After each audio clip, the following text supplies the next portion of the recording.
Injil adalah merupakan kekuatan Allah. Kenapa Injil itu merupakan kekuatan Allah? Saudara dan saya perlu yang namanya Injil. Karena Injil itu adalah kekuatan Allah. Tanpa Injil, kita tidak bisa bertumbuh dengan iman. Tanpa Injil, kita tidak bisa diselamatkan. Kenapa saudara-saudara dan saya butuh yang namanya Injil? Karena kita tahu bahwa kekuatan manusia itu terbatas. Jadi kita perlu Injil yang bisa membangun iman kita semakin kita tahu yang namanya kebenaran.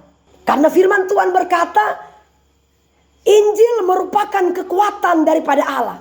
Apakah Injil itu? Injil adalah firman Allah. Ya.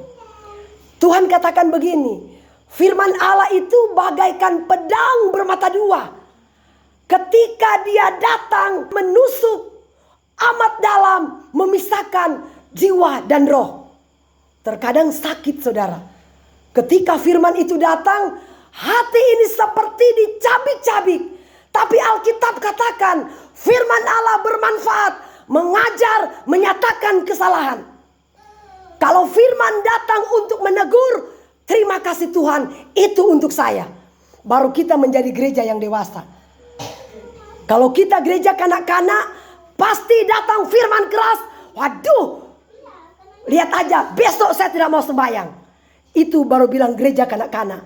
Tapi kok gereja yang dewasa, semakin keras firman Allah, semakin kita setia dengan Tuhan. 15 tahun saya mendidik jemaat-jemaat di tempat ini.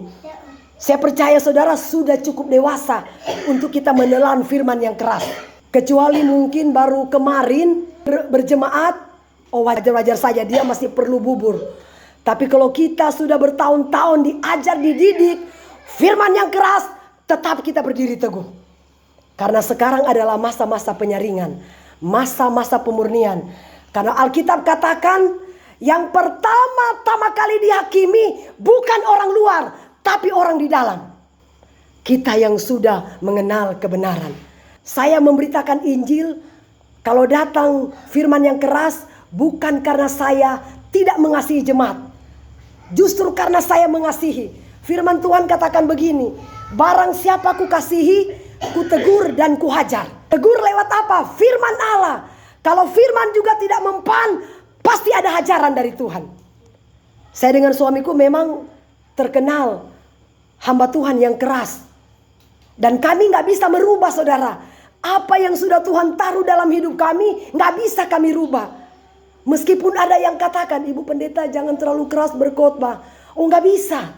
Karena sudah itu pemakaian Tuhan terhadap kami. Gak bisa saudara kami robah. Sebab apa? Kalau kami merubah apa yang Tuhan taruh dalam lidah kami yang dihajar oleh Tuhan. Jadi sesuai dengan apa yang tertulis dalam Alkitab, itulah yang kami sampaikan. Kecuali itu tidak tertulis dalam Alkitab, saudara bisa protes, saudara bisa kritik. Tetapi selama itu masih tertulis dalam Alkitab, mari kita terima dengan lapang dada. Karena kita mau dibentuk dan diproses oleh Tuhan. Saudara, Alkitab katakan, tanpa Injil kita gak bisa disembuhkan. Karena firman Tuhan katakan, disampaikanlah firmanku, maka disembuhkanlah orang sakit itu dari penyakitnya. Karena firman itu ada kuasa. Ketika kita meresponi firman Allah masuk di dalam hati kita, kita benar-benar menerima dengan segenap hati kita. Itu firman yang akan mengubah hidup kita, membawa kita semakin kenal Tuhan dengan benar. Ketika saya menyampaikan firman, apa yang harus saya lakukan? Saya berdoa puasa. Ya, saya katakan, apa yang harus saya sampaikan, biarlah itu kehendak Tuhan, bukan karena dari keinginan saya.